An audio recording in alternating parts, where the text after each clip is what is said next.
जम्मू कश्मीर में सबका साथ सबका विकास के तहत एक के बाद एक कई अहम फैसले लिए जा रहे हैं।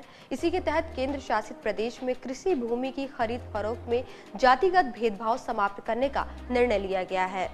अब महाजन और खत्री बिरादरी के साथ ही सिख समुदाय को कृषि भूमि खरीदने और खेती करने की छूट दे दी गई है। इसके लिए मौजूदा कानून में बदलाव किए जाएंगे। इस फैसले से गैर कृषकों को भी कृषि के लिए जमीन लेने का अवसर मिलेगा, जिससे कृषि, बागवानी और पशुपालन क्षेत्र में निवेश की संभावनाएं बढ़ेंगी। ये फैसला उपराज्यपाल मनोज सिन्हा की अध्यक्षता में प्रदेश प्रशासनिक परिषद की बैठक में लिया गया।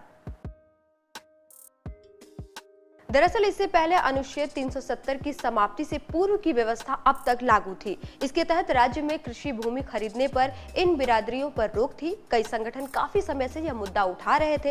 पूर्व के नियमों के तहत महाजन, खत्री व सिख कृषि भूमि नहीं खरीद सकते थे, क्योंकि उनके पूर्वज खेती नहीं करते थे। महाराजा हरि सिंह के समय से जम्मू कश्मीर में भूमि राजस्व कानून में यह स्पष्ट था कि केवल किसान ही कृषि जमीन खरीद सकते हैं। इसके बाद अनुच्छेद 370 के हटने के बाद इन नियमों में बदलाव हुआ है।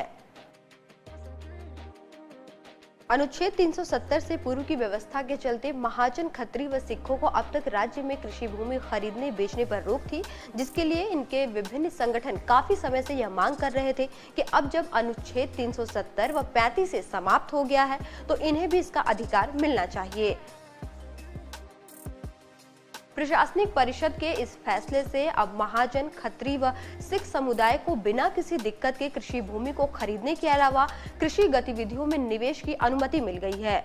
इससे जम्मू कश्मीर में कृषि क्षेत्र को फिर से जीवंत बनाने में मदद मिलने की उम्मीद है। इससे रोजगार के नए अवसर पैदा होने और आर्थिक विकास को भी बल मिलने की संभावना है। प्रदेश सरकार के इस फैसले से जम्मू कश्मीर का गैर कृषक समुदाय भी कृषि, बागवानी और पशुपालन जैसी गतिविधियों में निवेश करने के लिए प्रोत्साहित होगा। इस फैसले के मुताबिक जिला उपायुक्त अब कृषि व संबंधित गतिविधियों के लिए 20 कनाल तक और बागवानी से जुड़े कार्यों के लिए 80 कनाल तक जमीन खरीदने की अनुमति दे सकते हैं। उन्हें यह प्रक्रिया आवेदन प्राप्त करने के 30 दिन के भीतर पूरी करनी होगी।